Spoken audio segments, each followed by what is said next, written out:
Huwag kang mag-alalahan. Gagawa ko ng paraan para mawala sa landas natin ang babaeng yan. Tama, bibilugin natin ang hustong ulo ng kuya mo para maniwala siyang may lalaki ang asawa niya. Siguraduhin mo lang, Thea, na anak ko yung dinadala mo, ha? Dahil kung hindi, papatayin kong batang yan. Nababaliw ka na, Alex. Napasukan na ng demonyo ang utak mo dahil mas pinaniniwalaan mong kapatid mo kaysa sa akin. Pagbabayaran yung ginawa niyo sa amin ng anak ko, mga wala kayong awa. Makakaganti din tayo, Apo. Pagsisisihan nilang ginawa nila sa'yo at sa anak mo. Ipapatikim ko sa kanila ang sakit na iyong naranasan. Aon 2018, Bohol. Bata pa lamang si Thea nang maulila siya sa mga magulang. Ngunit mapalad naman siya dahil mayroon siyang mapagmahal na lola. Hindi man siya nakapagtapos ng kolehiyo, nakapag-asawa naman siya ng isang pulis na mas matanda sa kanya ng 5 taon.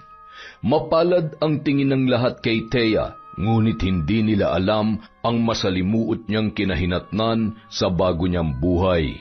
Mahal, alis na ako, ha? Mag-ingat ka sa trabaho, mahal, ha? Oo naman, mahal. Basta pagkatapos mong alagaan ang baby natin, magpahinga ka rin, okay? Oo, mahal. Ang hindi alam ng babae, masamang nakatingin sa kanila ang kanyang bayaw na si Ryan na walang trabaho at ang sulsulera nitong asawa na si Sylvia.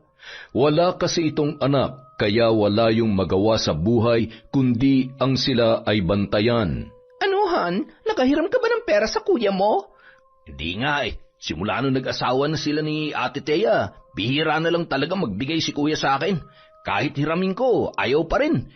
Ano ba kasing pinakain ng Thea na yan sa kuya mo at bigla na lang naging madamot? Ewan ko ba, lahat na lang ay nasa kanya na. Pati pantustos dito sa bahay, sa kanya na rin pinagkakatiwala. Kaya, Han, humanap ka ng paraan upang mapalis na yan dito sa lalong madaling panahon. Huwag kang mag-alala, Han. Gagawa talaga ako ng paraan para mawala sa landas natin ang babaeng yan. Pangako yan, Han, ha? Kapag hindi mo nagawa yan, ako na lang ang aalis dito. Han naman, wag. Promise ko sa'yo, gagawin kong lahat na makakaya ko. Aasahan ko yan. Pero, Han, kailangan ko talaga ng pera ngayon. Wala na akong pambili ng mga pampaganda ko. Sandali lang, Han. Susubukan kong humingi kay Thea. Kapag hindi yan nagbigay, malilintikan talaga siya sa akin. Dapat lang, Han. Hindi tayo papayag na siya lang ang makikinabang sa perang pinaghihirapan ng kuya mo. Nang makasiguro na si Ryan na wala na ang kanyang kuya, ay sa kanya naman nilapitan si Thea. Oh, Ryan, mukhang may kailangan ka. Thea, pahiram naman ng pero. May mahalaga lang kaming paggagamitan ni Sylvia. Nako, Ryan, pasensya ka na. Kailangan ko munang ipaalam sa kuya mo yan. Bakit naman? Ikaw na nga may hawak ng lahat ng pera ni kuya. Kahit na, kailangan ko pa rin sabihin sa kanya. Sandali lang tatawagan ko siya. Huwag na, pareho lang naman kayo madamot eh. Hindi alam ni Ryan na nasa sala lang ang kanyang ama na si Robert. Ryan, ano na naman yan? Ay, wala pa. Ayusin mo yung pananalita mo. Kahit kaedad mo lang yan si Thea ay respetuhin mo siya. Asawa niya ng kuya mo. Ay, opo pa. Pasensya ka na sa akin, Thea. Agad namang umalis si Ryan nang lumapit na ang kanyang ama. Thea, iha, pasensya ka na sa bunso ko, ha? Mabait naman yan. Nagkataon lang siguro na mainit ang ulo niya. Ayos lang ho yun, pa. Naiintindihan ko po. Kapag natulog na ang anak ni Thea, tumutulong siya sa mga gawaing bahay. Sa tuwing maglilinis siya ay saka naman magkakalat si Ryan at nagpapatugtog pa yon ng malakas para siya ay asarin. Ryan, pwede bang hinaan mo yung sounds? Natutulog si 30 eh.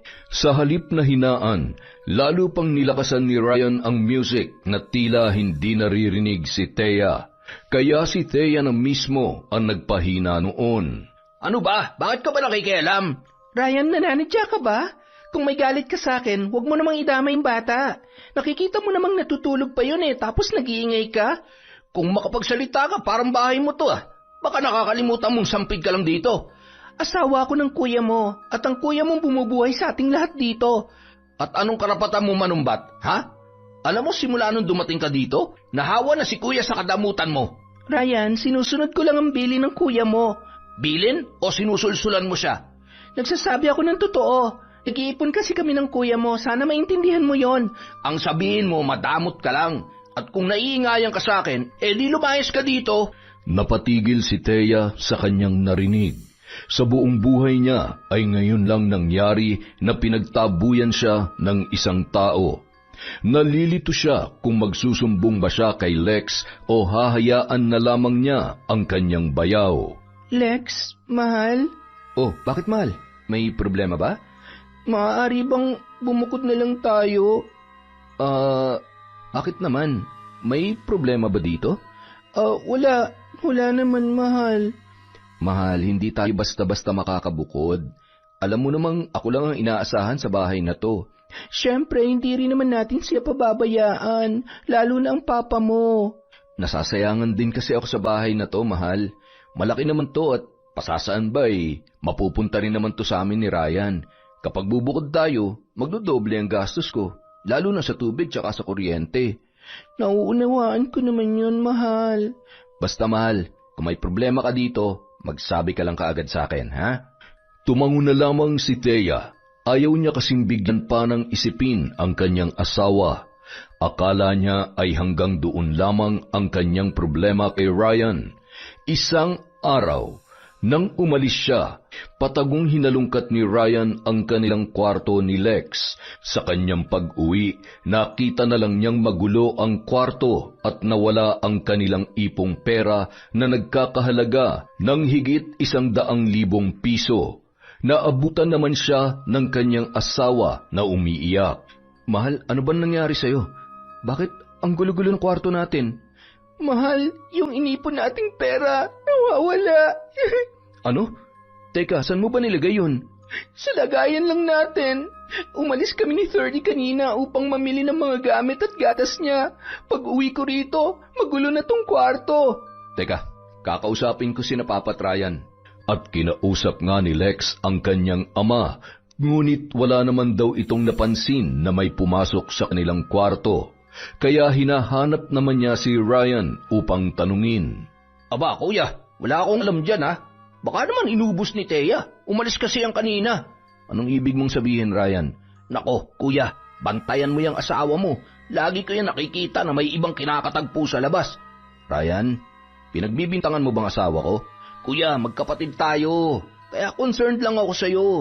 Ang gusto ko lang naman, yung maging open-minded ka. Biruin mo, ilang oras na nawala yan dito kanina, tapos bigla na lang mawawala yung pera ninyo.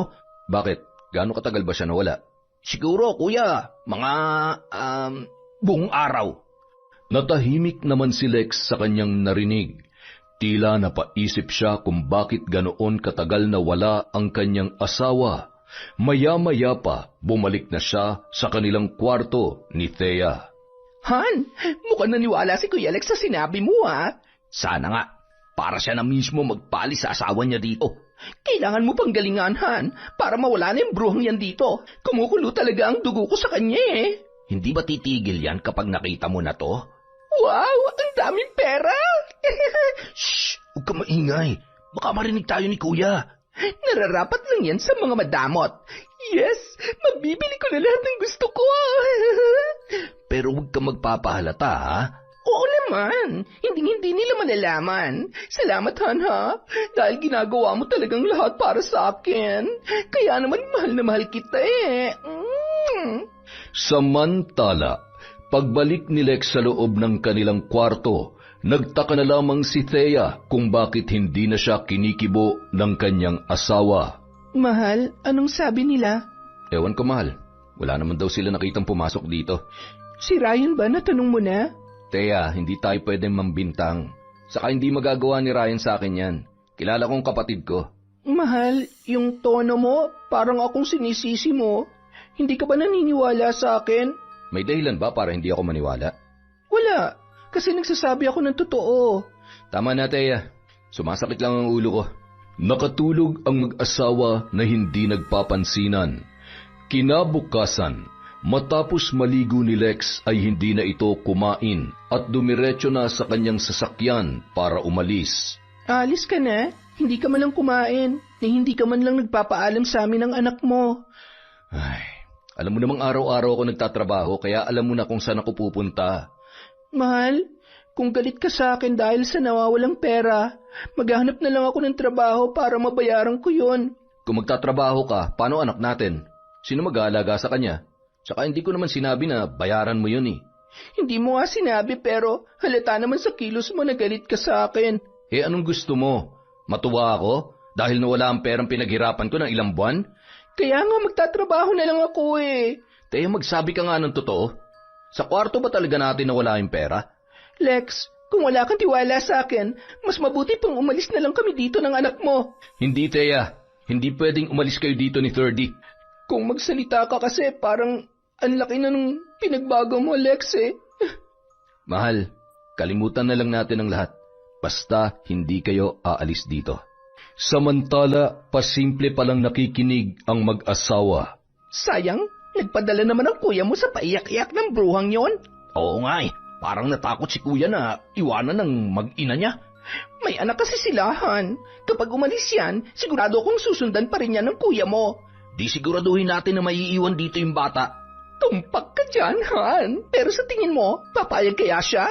Wala naman niya magagawa kung ayaw natin ibigay yung anak ni kuya. Kung sa bagay, wala naman tayong anak, kaya pwedeng-pwede nating alagaan si 30 hanggang sa makalimutan niya na ang kanyang ina. Habang naglilinis si Thea sa kanyang kwarto, napansin niyang may maliit na towel na nakapatong sa ibabaw ng divider, kaya lumabas siya at nagtanong kung sino ang may-ari noon. Kay Ryan yan? Bakit? Saan mo ba nakita? Akin na nga yan. Kahapon ko pa hinahanap yan eh.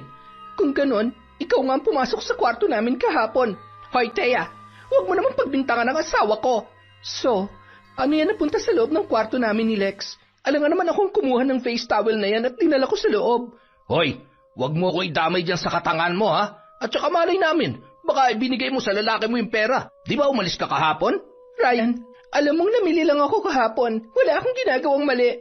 Kaya wag mo akong gawa ng kwento. Aba, malay namin kung nagsasabi ka ba ng totoo o hindi. Narinig naman ni Robert ang kanilang pagtatalo, kaya sumabat ang kanilang ama. Ryan, ano na naman pa yung pinagsasasabi mo? Mamaya magalit na naman ang kuya mo. Eh paano kasi ang babaeng yan pa? Pinagbibintangan akong pumasok sa kwarto nila. Totoo ba yan, Thea? Nakita ko po tong face towel niya sa kwarto namin pa. Malay ko ba kung kinuha mo lang yan para pagbintangan ako? Ryan, kung wala kang kasalanan, hindi ka dapat magalit. Dapat magpaliwanag ka na maayos. At ikaw naman, Thea, isipin mong mabuti kung paano napunta yan sa kwarto mo. Naiwan niya nga ang face towel na to sa kwarto pa. Sino ba magdadala niyan sa loob? Pumasok si Thea sa kanyang kwarto. Ilang sandali pa, sinundan siya ng kanyang bayaw. Anong ginagawa mo dito? Lumabas ka! Biglang sinakal ni Ryan si Thea, pagkatapos ay itinulak yun sa kama. Ikaw ha? Akala mo kung sino ka na dito? Pati si Papa sinusulsulan mo. Ryan, pakiusap! Lumabas ka dito! Kung hindi, sisigaw ako! Sige, subukan mo sumigaw at papatayin ko kayong dalawa ng anak mo. Walang hiya ka! Ano bang kailangan mo sa akin? Lumayas ka dito sa pamamahay namin dahil nahawa na si Kuya sa kadamutan mo. Kaya mo ba ninakaw yung ipon namin? Hindi lang yan ang gagawin ko. Oras na pagdamutan mo pa kami ni Sylvia. Walang hiya ka! Napakasalbahe mo! Isusumbong kita sa kuya mo! Sige, subukan mo kung maniniwala siya sa'yo. Kinagabihan, agad na nagsumbong si Thea sa kanyang asawa. Nagalit yon, kaya agad na sinugod ang kanyang kapatid. Walang hiya ka, Ryan. Ikaw pa nang kumuha ng pera namin at ikaw pa may ganang sumugod kay Thea sa mismong kwarto namin. Isang suntok ang dumapo sa mukha ni Ryan, dahilan upang mawalan yon ng balanse. Kuya, wala akong ginagawa. Ako nga yung dapat magalit eh, kasi sinugod niyo kami ni Sylvia kanina dito. Pinagbibintangan niya akong kumuha ng pera ninyo. Totoo yan, kuya. Kahit itanong mo pa kay Papa Robert. Dahil sa lakas ng kanilang boses, narinig agad yon ng kanilang ama. Ano bang pinag-aawayan ninyo magkapatid? Hindi naman kayo ganyan dati ah.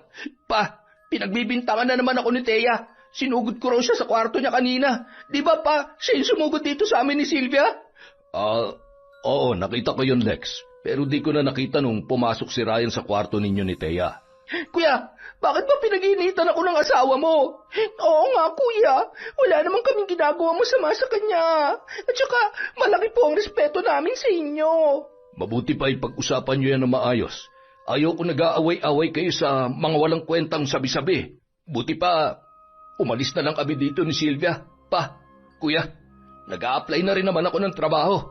Walang aalis dito sa bahay natin. Kabilin-bilinan ng mama mo bago siya namatay na manatili tayong buo rito sa bahay. At saka kanino ba naman ito mapupunta kundi sa inyo lang naman dalawang magkapatid? Pa, para kasing ayaw sa akin ni Thea kaya mas mabuti pang aalis na lang kami. Lex, tawagin mo nga si Thea para mapag-usapan natin to na maayos at para magkabati-bati na rin kayo. Ayaw kung mayroong magkakaaway dito sa bahay. Maya-maya pa lumabas si Thea. Ngunit mahigpit niyang pinaninindigan ang kanyang mga sinabi. Kaya naman nalilito na naman si Lex kung sino ang kanyang paniniwalaan. Lex, bakit ba ayaw mo akong paniwalaan? Asawa mo ko. At bunsong kapatid ko naman si Ryan. Alam mo bang kami lang dalawa magkakampi simula pagkabata? Kaya hindi ako makapaniwala na kaya niyang gawin sa akin yon. Paano naman ako? Asawa mo ko. At hindi ko magagawang traidorin ka. Ay, matulog na tayo, Thea. At ayaw ko na tong pag-usapan ulit, ha? Hanggat hindi mo ako pinaniniwalaan, Lex, hindi ako mapapanatag. Anong gusto mong gawin ko? Patayin ko ang kapatid ko? O palayasin? Sinabi ko ba yon? Ang sakin lang, maniwala ka naman sa akin. Wala nang narinig si Thea mula kay Lex. Nakatulog siya habang umiiyak. Paggising niya ng umaga, wala na ang kanyang asawa sa kanyang tabi. Uy, gising na palang Reyna! Thea, halika, kumain ka na. Nagluluto kami ng masarap na almusal. Hindi kumikibo si Thea at umiikot lamang ang kanyang paningin. Hinahanap mo ba si Kuya Lex? Maaga siyang umalis at binigyan niya lang kami ng pera para sa gagastusin dito sa bahay. O di ba, ang bongga ng ulam natin? Samantalang nung ikaw ang bumibili ng pagkain, puro isda at gulay lang ay pinapakain mo sa amin. Ba't di ka makaimik? Nagtataka ka kung bakit hindi na sa'yo pinagkakatiwala yung budget? Kasi pabaya ka raw na asawa. Kung saan-saan mo raw dinadala ang pera. Ang sabihin mo, ninakaw mo. At sino naman ang maniniwala sa'yo? Kung ako sa'yo, Thea, lumayas ka na dito. Dahil tapos na ang pagrereyna-reynahan mo. Ang sabihin mo, Sylvia, puno ka ng inggit sa katawan. Dahil maliban sa hindi ka na magkaanak, mukha ka pang pera. Huwag mong pagsasalitaan ng ganyan ang asawa ko, ha? Mahigpit siyang hinawakan ni Ryan sa braso. Pagkatapos ay itinulak siya nito, dahilan upang siya ay bumangga sa mesa. Walang hiya ka. Akala pa naman ng kuya mo hindi mo siya kayang taluhin, pero wala ka palang kasing sama. Hindi lang yan ang mapapala mo kapag hindi ka pa umalis dito sa bahay namin. Kung ako sa'yo, Thea, huwag mo nang pahirapan ang sarili mo. Lumayas ka na. Mabilis na umalis si Thea kasama ang kanyang anak. Umuwi muna sila saglit sa bahay ng kanyang lola upang magpalipas ng sama ng loob. Thea, apo, mabuti't na parito kayo ni Thirdy. Ang gwapo-gwapo naman ng apo ko sa tuhod.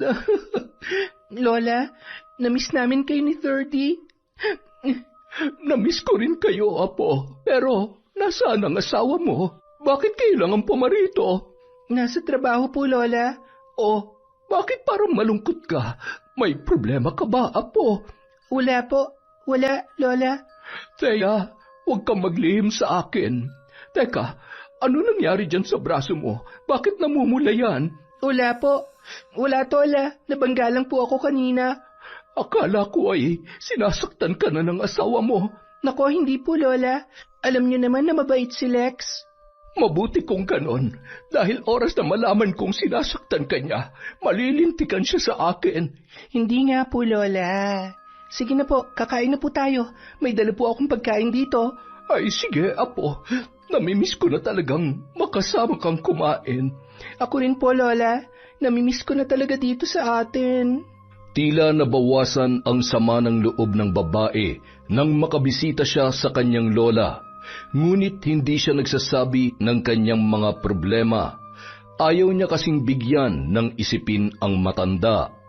Samantala, Sa bahay nila Lex ay gumawa na naman ng kalokohan ang bayaw ni Thea at ang sulsulera niyang hipag. Han, saan kaya pupunta ang babaeng yon? Hayaan mo siya. Mamaya, isusumbong natin siya kay kuya. Tama, Han, para lalong magalit si Kuya Lex sa kanya. Tama, bibilugin natin ng husto ang ulo ng kuya mo para maniwala siyang may lalaki ang asawa niya. Pero paano? Wala naman tayong ebidensya. Kung may tanim bala, mayroon ding tanim ebidensya. Ang kailangan lang nating gawin ay papaniwalain ng kuya mo. Pero, Sylvia, baka mapahamak tayo dyan. Mapapatay tayo ni Kuya oras na malaman niya ang mga ginagawa natin. Ngayon ka pa ba susuko? Malapit na tayo manalo sa laban. Habang nag-uusap ang dalawa ay saka naman dumating si Lex at hinahanap ang kanyang asawa. Ryan, nasan si Thea at si 30? Ewan ko, Kuya. Kanina umaga pa yun umalis eh. Sabi ko naman sa iyo, Kuya, bantayan mo yung asawa mo. Oo nga, kuya. Hindi nga yun nagpapaalam eh. Wala man lang bang sinabi? Wala talaga, Kuya eh. Teka, baka kay Papa nagpaalam. Ewan ko lang, Kuya ha. Itanong mo na lang kay Papa. Sige. Tinanong naman ni Lex ang kanyang ama, ngunit hindi rin daw nagpaalam sa kanya si Thea. Ilang sandali pa ay dumating na rin ang mag-ina. Saan ka galing? Umuwi lang ako saglit sa amin. Umuwi? Tapos hindi ka man lang nagpaalam?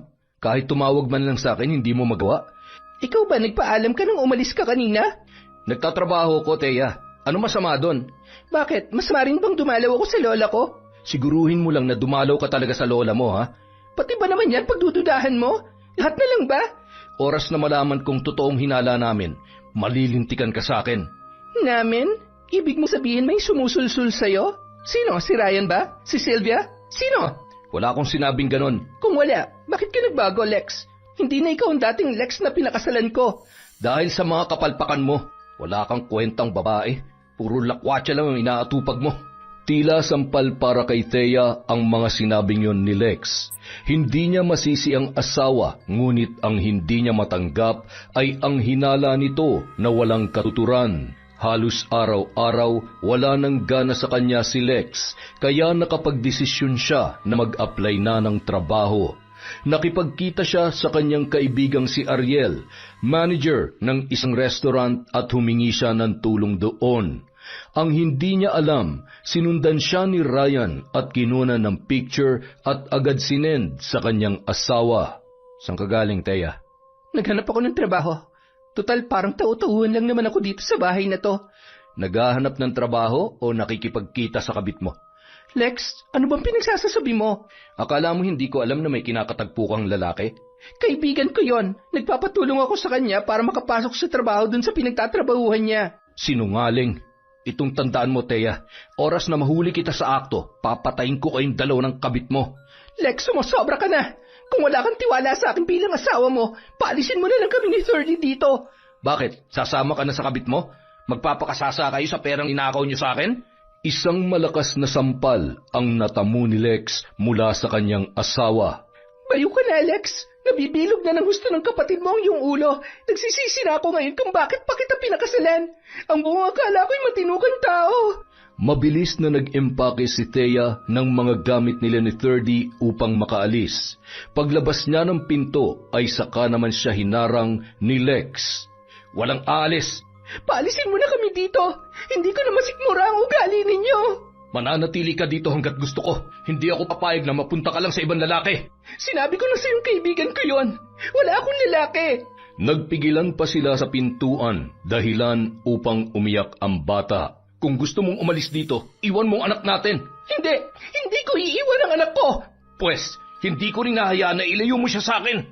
Walang nagawa si Thea kundi ang bumalik sa loob at umiyak hanggang sa nakatulog na lamang siya. Kinaumagahan, naggising na lang siya dahil sa halos bumaliktad ang kanyang sikmura sa masamang amoy ng ulam na pumasok sa kanilang kwarto. Dali-dali siyang pumasok sa banyo at nagsusuka. Ano nangyari sa'yo? Buntis ka ba? Hindi ko alam, Lex. Ngayon ko lang ito naramdaman. Buntis ka siguro sa kabit mo, no? Hindi inaasahan ng babae ang kanyang narinig. Ano bang pinagsasasabi sasabi mo? Ilang beses ko nang sinabi sa'yo na wala akong kabit at kung buntis man ako, siguradong anak mo to. Siguraduhin mo lang, Thea, na anak ko yung dinadala mo. Dahil kung hindi, papatayin kong batang yan. Nababaliw ka na talaga, Alex. Napasukan na ng demonyo ang utak mo dahil mas pinaniniwalaan mong kapatid mo kaysa sa akin. Mas kilala kong kapatid ko kaysa sa'yo, kaya alam kong hindi siya magsisinungaling sa akin. Kung alam ko lang na ganitong sasapitin ko sa inyong pamamahay, sana hindi na lang ako sumama sa'yo. Sinuntok-suntok ni Thea ang dibdib ng kanyang asawa habang umiiyak. Ngunit hindi siya pinakalma nito. Sa halip ay tinulak siya dahilan upang siya ay masubsob sa banyo. Samantala, hindi naman lingid kina Ryan at Sylvia ang nangyayari. Han, narinig mo yon? Buntis daw si Thea at hindi naniniwala si Kuya na siya ang ama. Buti nga sa kanya. Kung ako sa kanya, umalis na lang ako dito at iiwan ko si 30. At sino naman ang mag-aalaga dun sa bata? Siyempre tayo, para mas lalo pa natin makuha ang loob ng kuya mo. Uy, tama ka dyan, Han. At siyempre, dapat mapaamo din natin si 30 para hindi na siya lalapit sa mama niya. At tayo na ang kikilalanin niyang magulang. Nang mapatunayang buntis si Thea, naging mas masalimuot pa ang kanyang buhay. Lalo na siyang hindi tinatrato ng maayos ni Ryan at Sylvia, maging ng kanyang asawa. Isang araw, iniwan niya si 30 kay Lex upang magpa-check up. Aksidente namang nakita niya uli ang kanyang kaibigan na si Ariel. Nagtatanong ito kung bakit hindi na siya tumuloy sa pag-a-apply ng trabaho.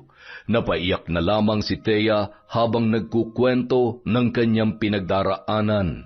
Napayakap na lang siya sa kanyang kaibigan habang hinahagod ang kanyang likod. Ang hindi niya alam ay sinusundan pala siya ni Lex at galit na galit itong sumugod sa kanila. Walang hiya ka talaga, Thea. Nahuli din kita sa akto. Tama nga ang sinabi ni Ryan at Sylvia sa akin na makikipagkita ka sa kabit mo. Lex, ano bang sinasabi mo? Ang galing mo magkunwari, Thea. Lex, mali ang iniisip mo. Kaibigan ko lang si Ariel. Oo nga po, sir. Nagkamali po kayo ng hinala. Kababata ko po si Thea at parang magkapatid na po ang turingan namin sa isa't isa. May magkaibigan bang naglalandian? Lex, hindi kami naglalandian. Umuwi ka sa bahay. Nakakahiya ka.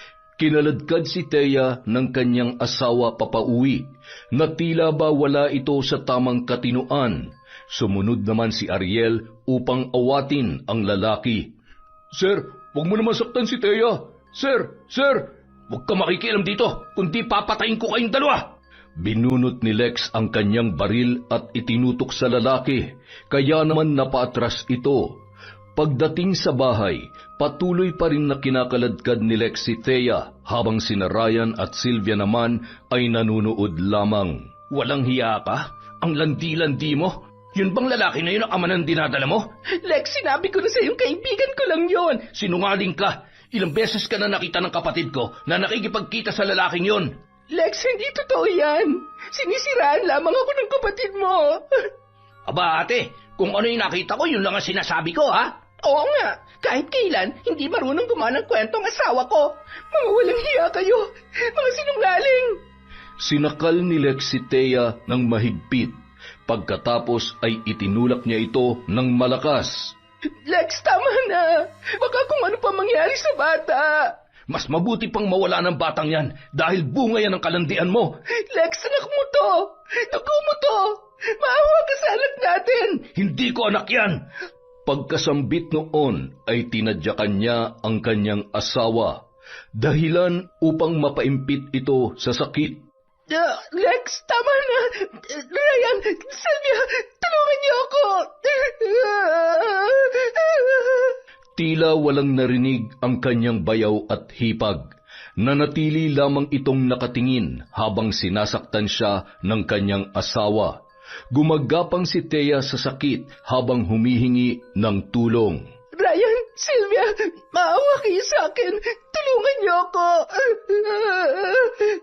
Hindi nagtagal, umagos ang maraming dugo sa kanyang binti. Lex, ang anak ko! Ang anak natin! Tulungan mo ako! Nataranta naman si Lex nang makita ang dugo na umaagos sa harapan ni Thea. Maya-maya pa ay dumating ang kanyang ama. Lex, ano nangyari kay Thea? Pa, hindi ko sinasadya. Buntis pa ng asawa mo. Bakit hindi mo siya iniingatan? Pa, anong gagawin natin? Dadalhin natin siya sa ospital. Dali-daling kumilos si Robert upang dalhin sa ospital si Thea. Sakto namang dumating ang kanyang lola dahil nagsumbong si Ariel sa nangyari. Pagdating doon, hindi na naagapan pa ang bata sa sinapupunan ng babae. Tuluyan na itong nalaglag dahilan sa matindi niyang paghihinagpis. Pagbabayaran yung ginawa niyo sa amin ng anak ko. Mawala kayong awa.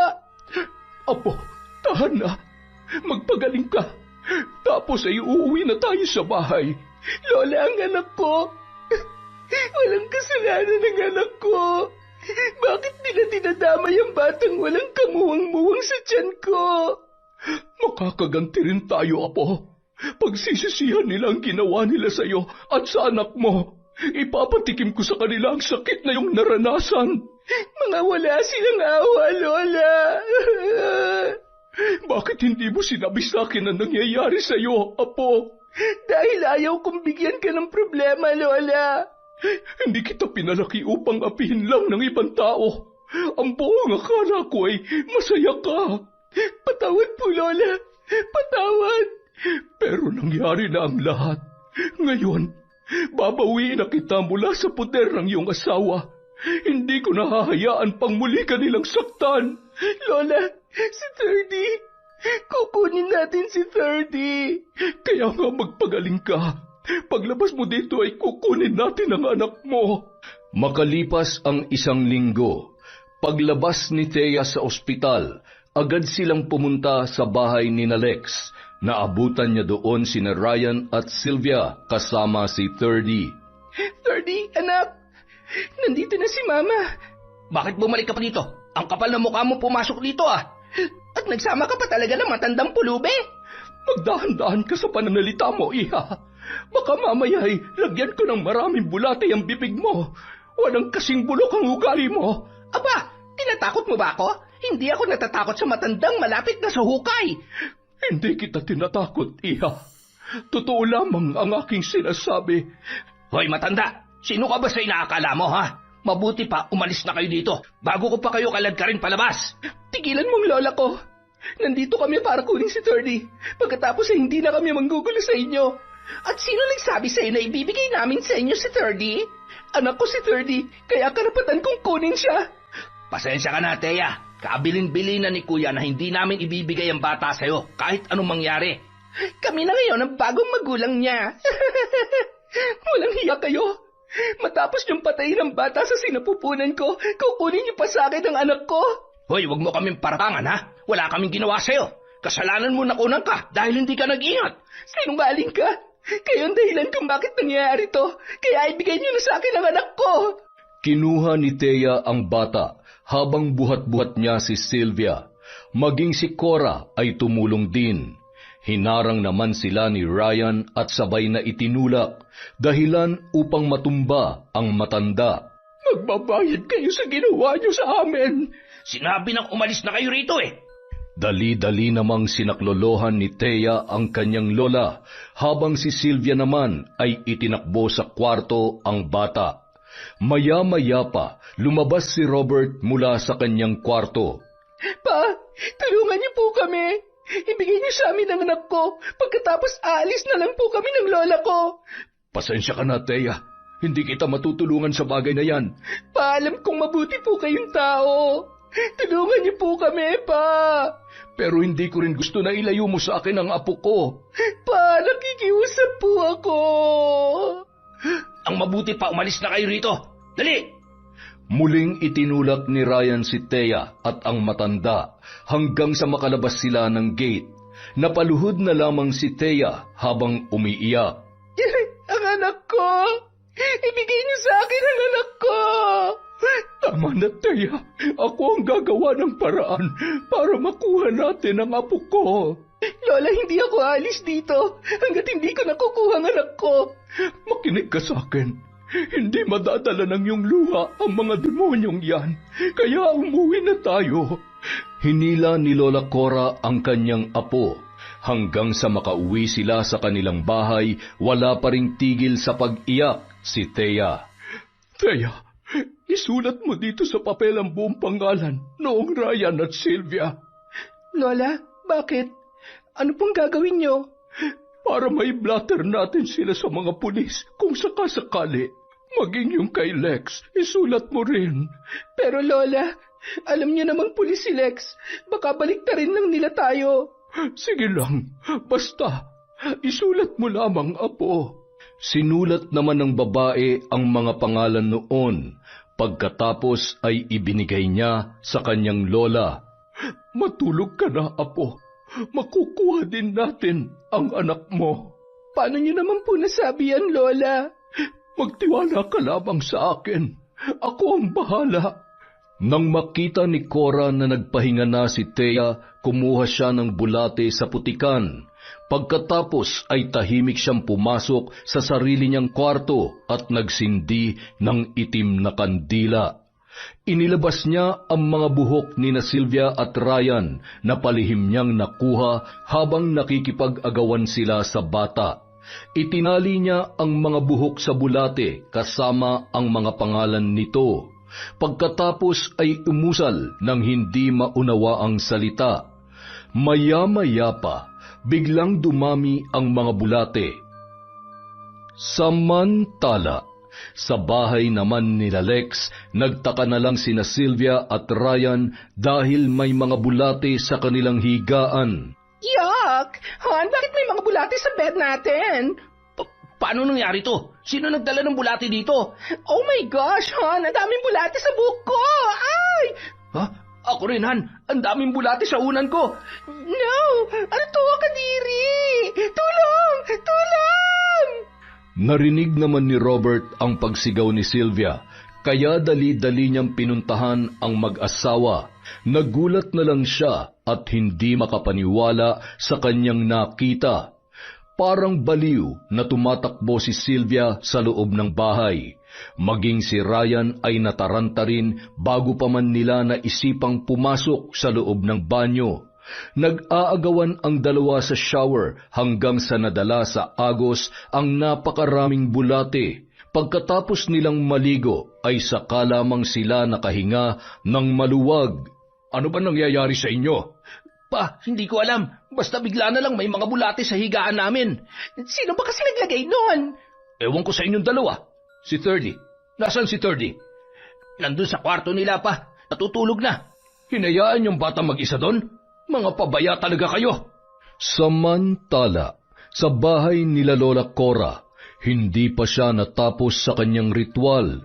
Tumawag pa siya ng napakaraming bulate at inutusan na atakihin ang katawan ni na Sylvia at Ryan. Maya-maya pa, bigla na lang namilipit sa sakit ng tiyan ang dalawa. Ryan, ang sakit ng tiyan ko! Ako rin. Ano ba nangyayari sa inyo? Ano bang kinakain yung dalawa? Pa, wala naman kaming ibang kinain. Ang sakit! Hindi ko na kaya! Teka, tatawagan ko lang ang kuya ninyo. Hindi ko kayo maaalagaan. Alam nyo naman na matanda na ako. Paano na lamang si Terdy? Sino na lang ang mag-aalaga sa kanya? Tinawagan ni Robert ang kanyang anak. Dali-dali naman yung umuwi kahit nasa gitna ng trabaho. Ryan, Sylvia, ano ba nangyari sa inyo? Hindi ko alam, kuya. Basta sabay na lamang sumakit ang tiyan namin ni Sylvia. Aray ko. Kuya, dalhin mo kami sa ospital. Parang awa mo na.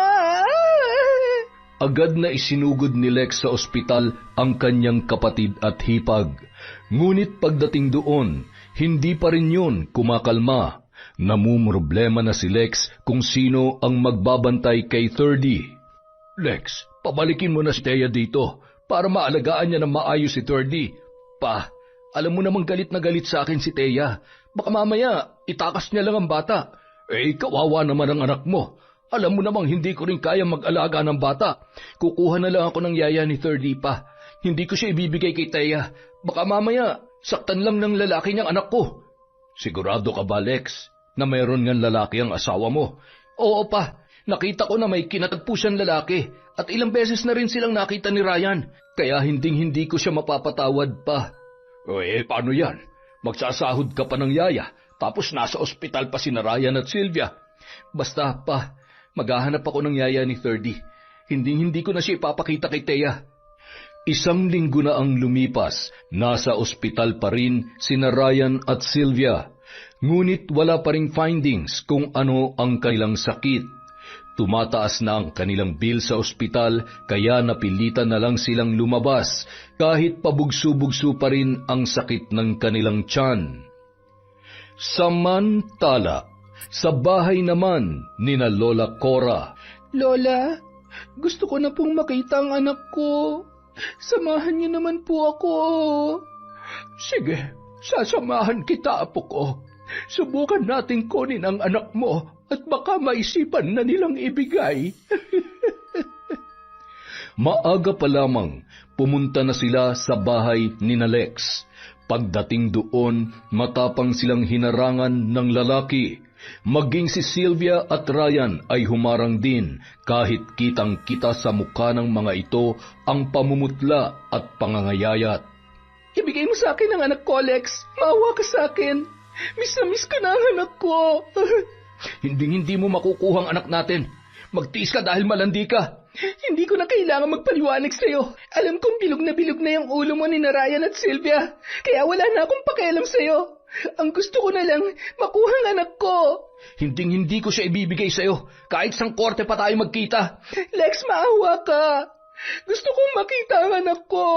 Umalis na kayo dito, bago pa kayo masaktan. Tama na, Thea. Kulang pa sa leksyon ang mga yan. Lola, gusto ko po makita ang anak ko. Huwag mong ibaba ang sarili mo sa mga demonyong ito. Halika na, umuwi na tayo. Hindi umuwi si Thea. Sa halip ay dumulog siya sa tanggapan ng DSWD upang ipaglaban ang kanyang karapatan sa kanyang anak. Ngunit sa halip na tulungan ay binaliktad lamang siya ng mga yun dahil wala umano siyang sapat na kakayahan upang buhayin ang kanyang anak. Lola, hindi ko na makukuha ang anak ko. Huwag kang mawalan ng pag-asa, apo ko. Mababawi rin natin siya. Paano po, Lola? Paano? Biyernes ng gabi, muling nagsagawa ng ritual si Lola Cora. Isang pangmalakasang ritual dahilan upang mamilipit sa sakit ng tiyan sina Ryan at Sylvia at sa pagkakataong yun ay dinamay niya na si Rex.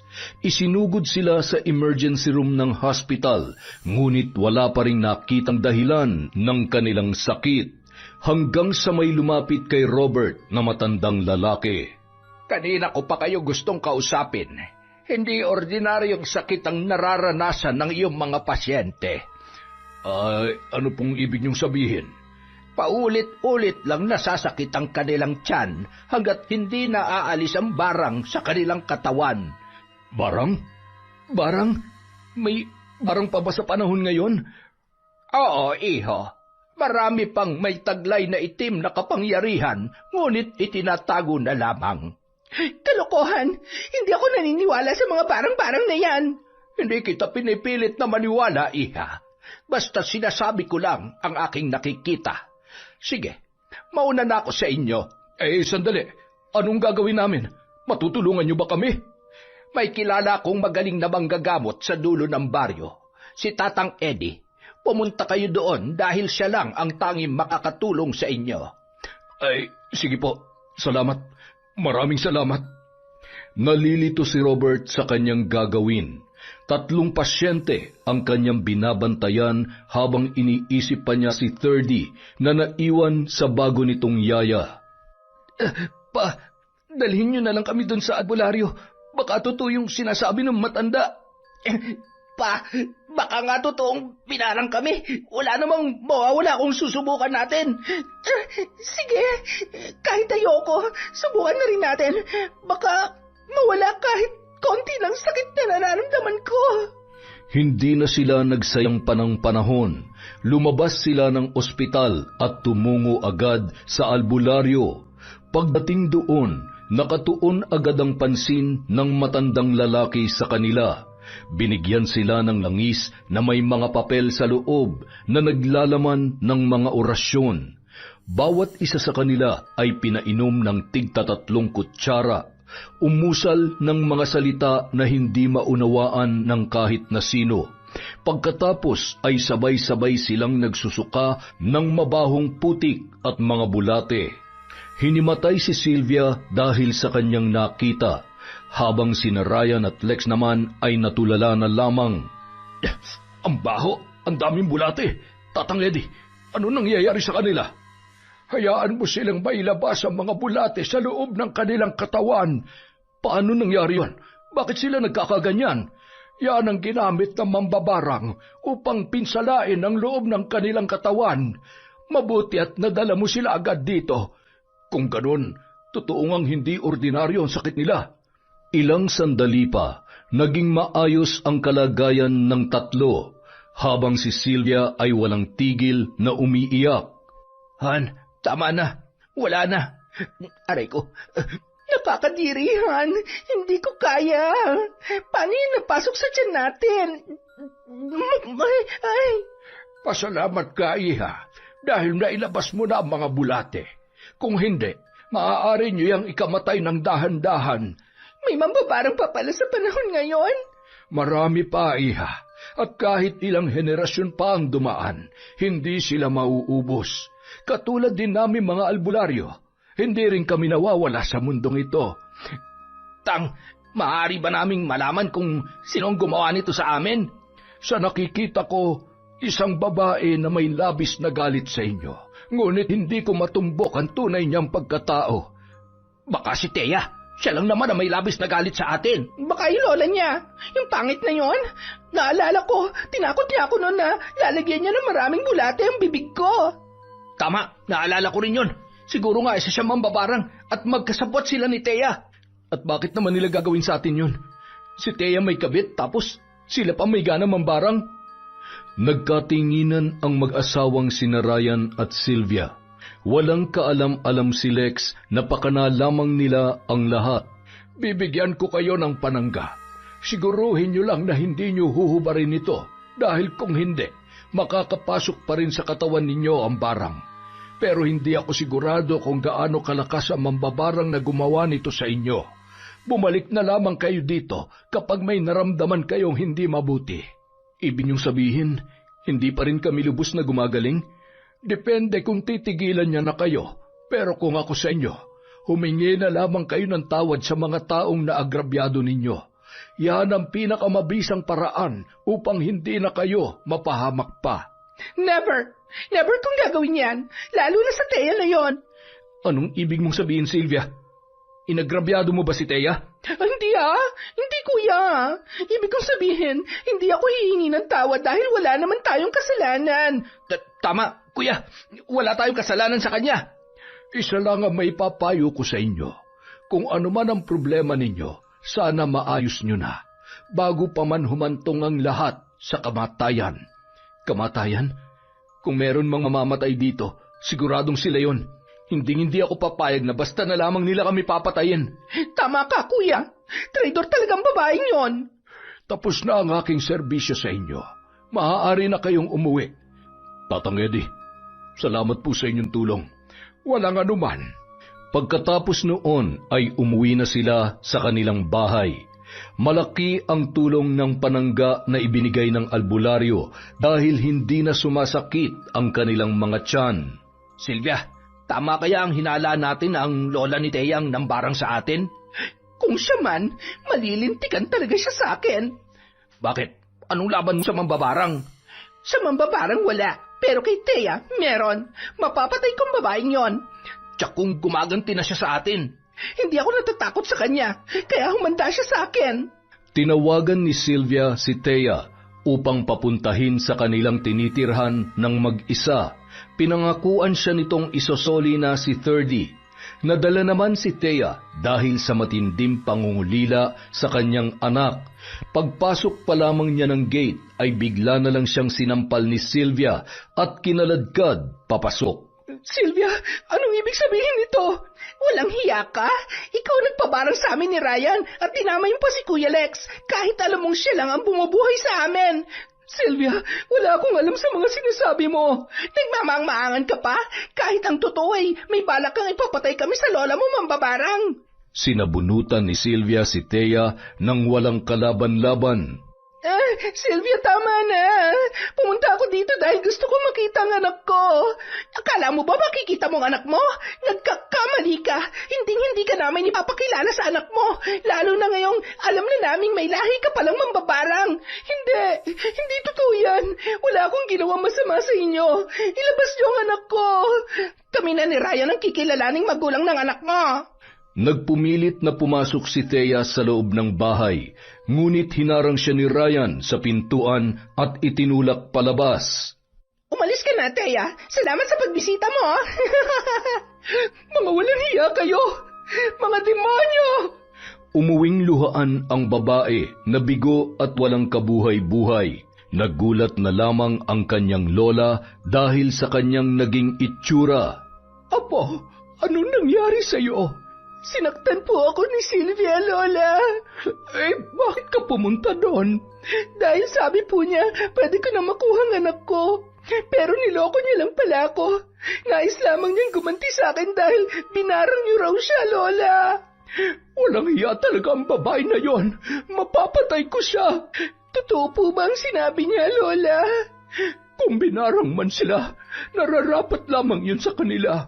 Walang kasing itim ang kanilang mga budhi. Totoo ba na kayong gumawa nun, Lola? Hindi. Wala akong alam sa kanilang sinasabi. Nagsinungaling si Lola Cora kay Thea. Ayaw niyang ikahiya siya nito sa oras na malaman ng kanyang apo na meron silang lahi na mambabarang. Pagsapit ng gabi, muli na naman siyang nagsagawa ng panibagong ritual. Noon niya nalaman na may manggagamot na kumontra sa kanyang barang, kaya hindi na siya nagtataka kung bakit salbahe pa rin si Sylvia. Akala nyo makakatakas kayo sa akin ng ganong kadali? Pagbabayaran nyo ang ginawa nyo sa apo ko. Papatayin ko kayo. Ang hindi alam ni Lola Cora ay binabantayan siya ni Thea. Sumilip ito sa kanyang kwarto. Doon napatunayan ng babae na tunay ngang mambabarang ang kanyang lola. Binuksan niya ang pinto dahilan upang magulat ang matanda. Lola, kayo nga po talagang mambabarang. Thea, apo, huwag kang magalit sa akin. Ginagawa ko lamang ito upang ikaw ay may paghiganti. Hindi po ako nagagalit, Lola. Patawad, apo, kung nagsinungaling ako sa iyo. Ito lamang ang tanging kong paraan upang ikaw ay matulungan. Naiintindihan po kita, Lola. Maging ako man po, gustong-gusto ko na makaganti sa kanila. Salamat, apo, at nauunawaan mo ko. Tulungan niyo po ako, Lola. Kailangan kong makuha ang anak ko. Ginagawa ko na, Thea. Kaya lamang ay nakalapit sila sa isang albularyo at binigyan sila ng panangga. Ngayon, susubukan ko itong kontrahin at kapag natalo ko yon, ibabalik ko ang barang sa kanilang mga katawan. Nang sa ganon, makukuha mo na ang anak mo. Gawin niyo po, Lola. Gustong-gusto ko na makasama ang anak ko. Tahan na, apo ko. Mababawi rin natin ang anak mo. Itinuloy ni Lola Cora ang pagsasagawa ng ritual gamit ang libretang itim.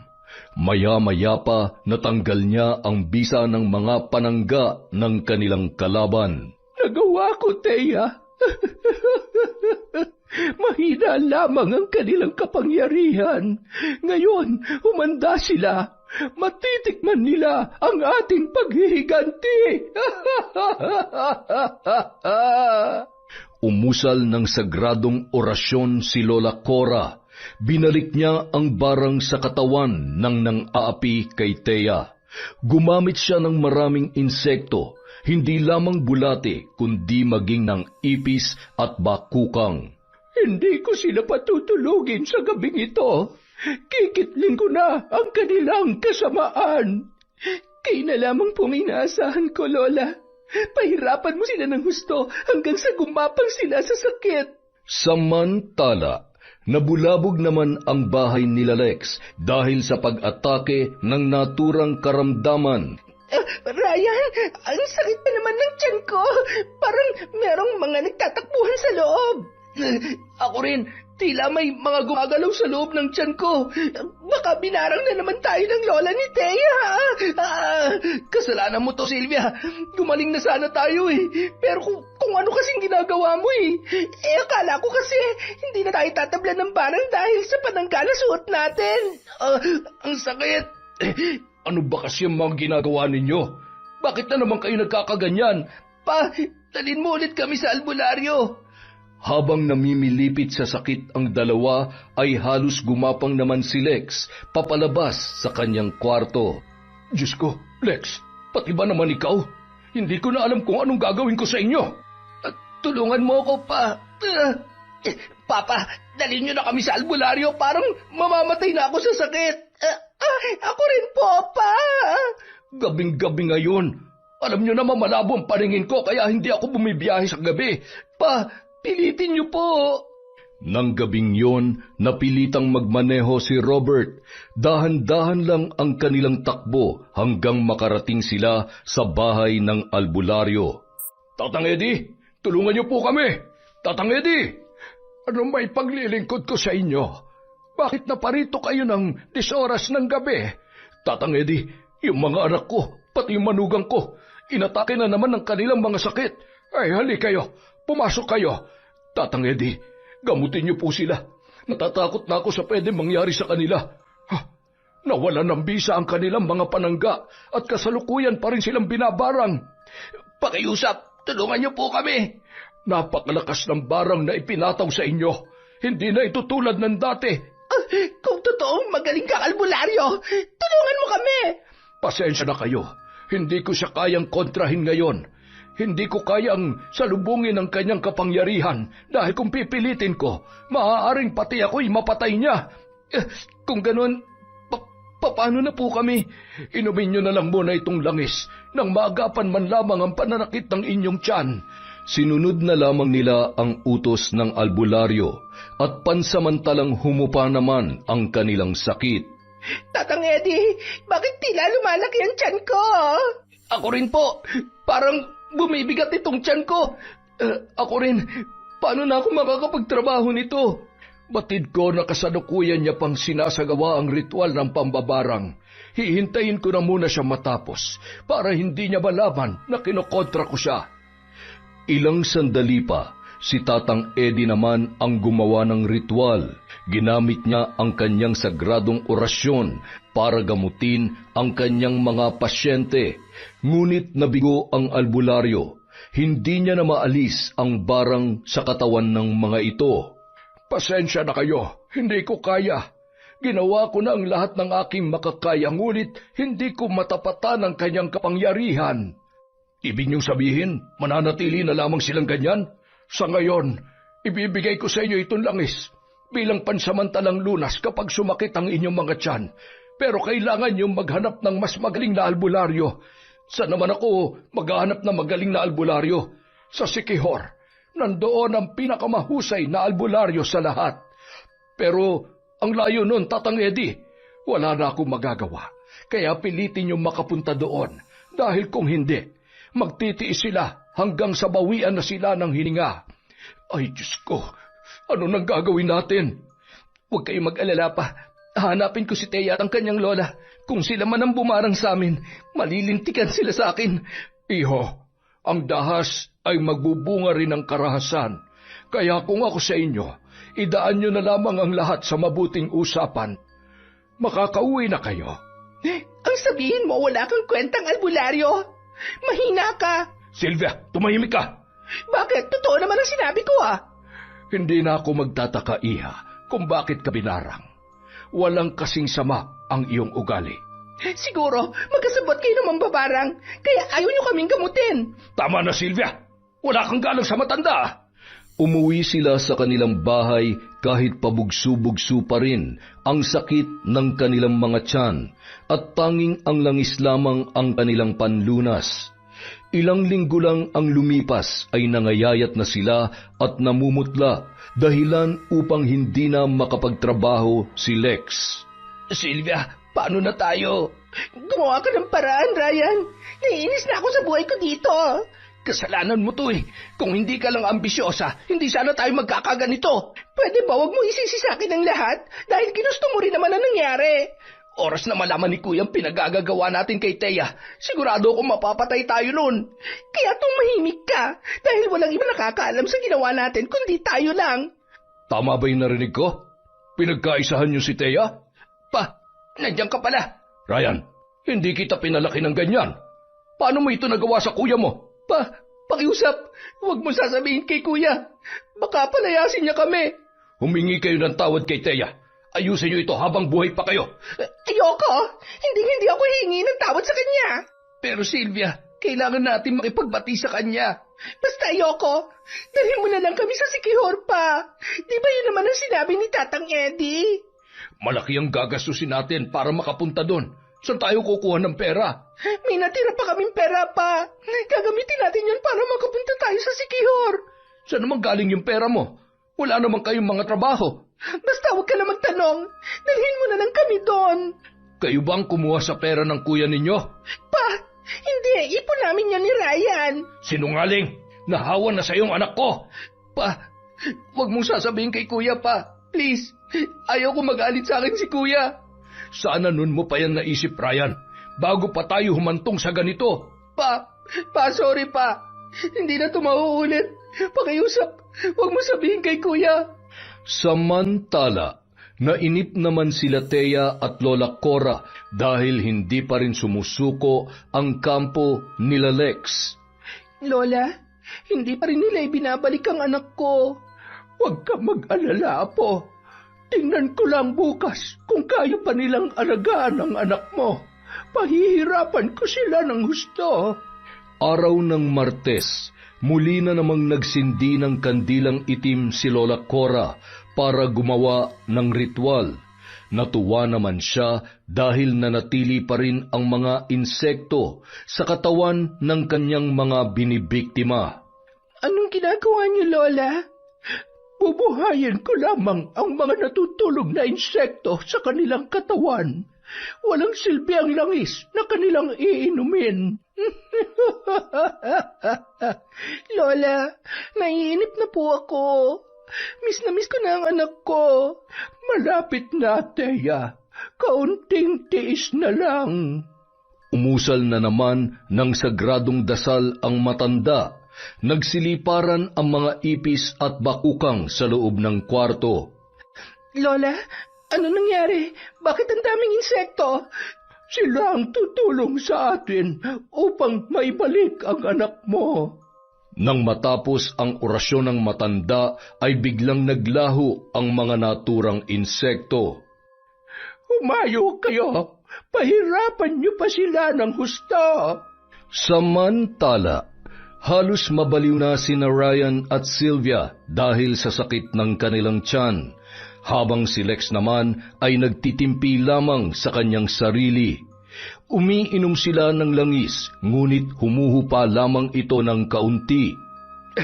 Hindi talaga tayo tinitigilan ng mambabarang. Humanda sila sa akin. Papatayin ko sila. Anak, huwag kang gagawa ng ikakapahamak mo. Kung mamamatay din lang ako sa barang pa, mas mabuti pang unahan ko na sila. Anak, makinig ka sa akin. Kapag ginawa mo yan, makukulong ka. Paano na si 30? Pero sawa na ako sa sakit na to, Pa. Dala ang kanyang baril, umalis si Lex para pumunta sa bahay ni na Lola Cora. Pinilit niyang magmaneho kahit masakit ang kanyang tiyan. Ryan, sundan natin ang kuya mo. Mapapahamak lang ang kuya mo dahil sa kagagawan ninyo. Wag, Ryan, dito ka lang. Hayaan mo ng kuya mo. Napakawalang kwenta mo talagang babae. Ikaw dapat ang umalis dito at hindi si Thea. Yun! Dati pa lang puro Thea na lang ang mabait at mabuti para sa inyo.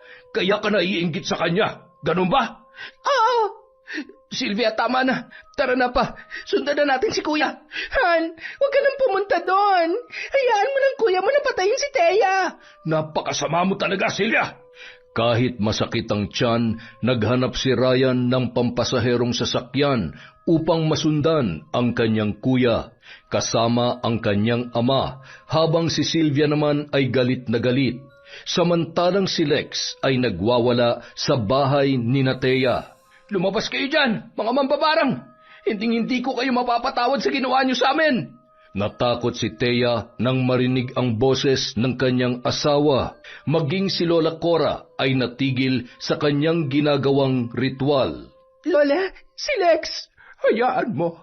Ako ang harap sa kanya. Lola, huwag. May baril siya. Baka mapahamak ka. Matanda na ako, Thea. Malulugi siya kapag pinatay niya ako dahil mabubulok lamang siya sa kulungan. Lola, hindi ka lalabas. Paano na ako? Paano na ako kapag napahamak ka? Maya-maya pa, sa pilitang pinasok ni Lex ang kanilang bahay. Nang makita niya ang dalawa, ay agad niya yung tinutukan ng baril. Mga walang hiya kayo. Alisin yung barang na ginawa niyo sa amin. Kung hindi, papatayin ko kayo. Lex, ilayo mo ang baril mo. Bilisan niyo. Sundin niyo ng sinabi ko. Ako na lamang ang patayin mo. Huwag mo nang idamay ang apo ko. Tatanggalin niyo ba ang barang o parehong sasabog ang mga ulo niyo? Titigilan ko lamang kayo kapag nangako kang pagkatapos nito ay ibabalik mo na sa amin ang aking apo. Hindi ko kumikilala ng kondisyon ng baril ko. Tingnan natin kung may magagawa yung barang mo. Oras na pumutok to. Lex, wag! Nakikiusap ako. Ibaba mo ang baril mo. Napilitan si Lola Cora na tanggalin ang barang dahil sa takot na baka nga sila ay barilin ng lalaki. Maya-maya pa nagsususuka si Lex ng iba't ibang klaseng insekto. Nanghihina ito, ngunit hindi pa rin binibitawan ang kanyang dalang baril. Maya-maya pa, muling itinutok ni Lex ang baril kina Thea at Lola Cora. Tinanggal ko na ang barang sa inyo, kaya umalis ka na rito. Mga walang hiya kayo. Ang kapal na mukha ninyo. Kayo na may kasalanan sa akin. Kayo pa may ganang pahirapan kami. Wala akong kasalanan sa iyo, Lex. O kahit kanino man sa inyo. Ilang sandali pa, dumating na sina Ryan at Robert. Kuya, huminahon ka. Hindi, papatayin ko malanding babaeng yan. Lex, wag! Matatanggal ka sa posisyon mo kapag ginawa mo yan. Doble-doble ng kasalanan ng babaeng to sa akin pa. Pagkasambit noon, itinutok ni Lex ang baril sa ulo ni Thea. Kuya, wag! Hindi naman makatiis ang matanda, kaya nakipag-agawan siya ng baril. At dahil siya ay mahina, nabaril siya ni Lex sa kanyang balikat. Lola! Lex, tama na! Wala silang kasalanan sa'yo. Kuya, kami ni Sylvia may kagagawan ng lahat. Anong ibig mong sabihin? Akong kumuha ng pera ninyo at hindi totoong may kabit si Thea. Gawa-gawa lang namin yun ni Sylvia. Ryan, totoo bang sinabi mo? Kuya, patawarin mo ako. Paano niyo ito nagawa sa akin? Nagtiwala ako sa iyo dahil kapatid kita. Paano mo ito nagagawa sa akin, Ryan? Paano? Parang baliw na humahagulhol si Lex habang pinupukpok ng sariling kamay ang kanyang ulo. Ginawa niyo akong tanga. Kuya, patawarin mo ako. Nabulag lamang ako sa kagustuhan kong ibigay ang lahat kay Sylvia. Mga walang hiya kayo. Sinira yung pamilya ko. Natigil lamang ang pagwawala ni Lex nang marinig niya ang sigaw ni Thea. Tulungan niyo ako. Dali natin si Lola sa ospital. Tulungan niyo ako. Agad namang kumilos si Robert upang tulungan si Thea. Sinakay nila ang matanda sa sasakyan at dinala sa ospital. Pagdating doon, dali-dali naman silang sinaklolohan ng mga nurse at doktor. Thea, patawarin mo ko. Hindi kita mapapatawad, Lex. Pinatay mo na ang anak natin sa sinupupunan ko. Ngayon pati ba naman ang lola ko? Thea, patawad. Hindi ko alam ang ginagawa ko. Dahil saradong utak mo sa akin.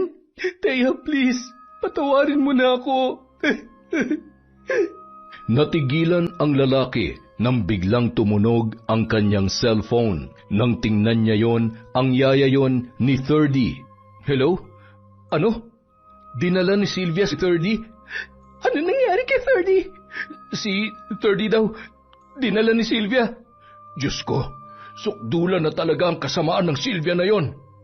Tumawag si Lex sa istasyon ng pulis. Humingi siya ng backup upang hanapin si Sylvia. Maya-maya pa, dumating na ang mga yon. Teka lang, tatawagan ko muna si Sylvia. Baka sakaling sabihin niya sa akin kung nasaan siya. Ilang beses na nagring ang cellphone ng babae, ngunit hindi pa rin yon sumasagot. Kaya hinanap na nila sa internet kung nasan ang cellphone ng babae. Sinundan nila ito hanggang sa makarating sila sa isang abandonadong gusali. Nandoon siya sa ikatlong palapag. Diyos ko, anong gagawin niya sa anak ko? Pupuntahan ko siya. Kukunin ko ang anak ko. Ma'am, wag. Baka mapahamak ang anak niyo. Tatawag muna tayo ng rescue team upang maligtas ang anak mo kung sakaling tatalon sila sa building. Bakit idadamay ang anak ko? Desperada po yata ang babaeng yan, ma'am. Kaya parang nawala na siya sa katinoan. Pakiusap, gawin niyong lahat para mailigtas ang anak ko. Teya, ipaubayan na natin ang lahat sa mga pulis. Hindi pa. Kailangan kong kumilos. Hindi ko kakayanin kapag may nangyari masama sa anak ko. Mabilis namang dumating ang rescue team. May nag-aabang sa ibaba at naghanda kung sakaling tatalon si Sylvia. May mga umakyat sa itaas upang siya ay kausapin. Umakyat na rin silang lahat para tumulong sa pakikipag-usap. Sylvia, halika na rito. Umuwi na tayo sa bahay. Hindi ako sasama sa inyo. Alam kong pagtutulungan niyo lang ako doon. Alam kong kakampihan niyo si Thea. Sylvia, wag mo idamay ang anak ko. Walang kasalanan ng bata sa'yo. Si 30 na lang ang kakampi ko, kaya isasama ko siya sa amin. Sylvia, anak ko yan. Ibalik mo siya sa akin. Anak ko to. Huwag mong babawiin sa akin ang anak ko.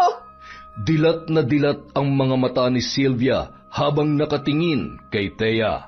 Ma'am, hindi nakabubuti ang pakikipag-usap mo sa kanya. Mukhang matindi ang galit niya sa'yo.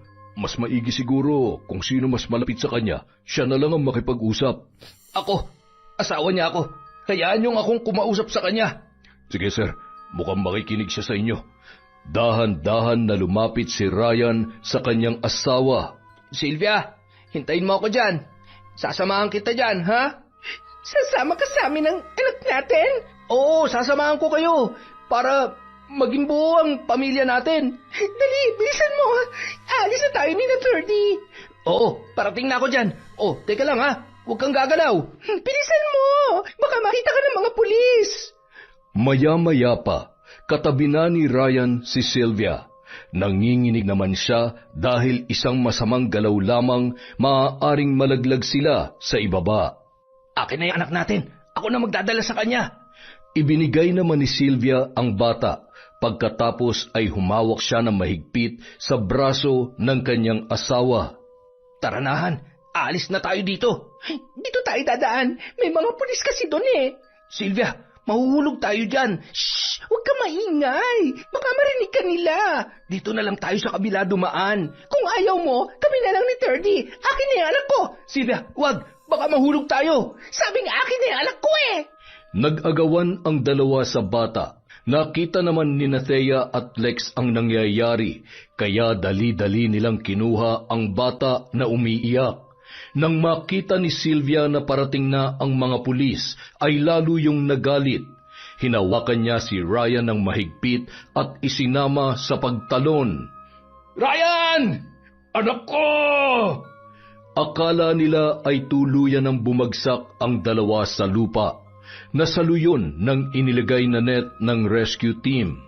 Dali-dali silang bumaba at pagdating doon ay nakita nilang mapalad na nakaligtas ang dalawa. Walang tigil na nagwawala si Sylvia. Itinali siya ng rescue team at isinakay sa ambulansya at pagkatapos ay dinala sa mental hospital. Ryan, anak, salamat at ligtas ka. Pa, handa akong ibuwis ang aking buhay para lang makabawi ako kay Kuya at kay Thea. Ryan, salamat at ligtas ka. Salamat rin at hindi mo pinabayaan ang anak namin ni Thea. Kuya, Teya, sana mapatawad niyo ako sa mga kasalanan ko. Nabulag lang ako dahil sa pagmamahal ko kay Sylvia. Ryan, kahit malaki ang kasalanan mo sa akin, nagpapasalamat pa rin ako sa iyo dahil iniligtas mo ang anak ko. Pero hindi ko pa maibigay ng buong kapatawaran na hinihingi mo. Nawalan ako ng isang anak at ngayon, nag-aagaw buhay pa ang lola ko. Naiintindihan ko, pero sana dumating ang panahon na mapatawad niyo na ako ng buo. Mabilis namang nakalabas si Lola Cora sa ospital. Mabuti na lang at hindi malubha ang kanyang tama. Umuwi sila sa kanilang bahay kasama si Thea at ang anak nito na si Thirdy. Sinusuportahan naman ni Lex ang kanyang mag-ina at paminsan-minsan lumalabas silang tatlo upang magbanding. Sa paglipas ng mga taon, kasabay ng paghilom ng sugat sa puso ni Thea, tuluyan niya na ring napatawad si Lex. Nagsama silang muli at bumuo ng bago at magagandang kwento. Yon! Napakagandang kwento, mga kaenteng.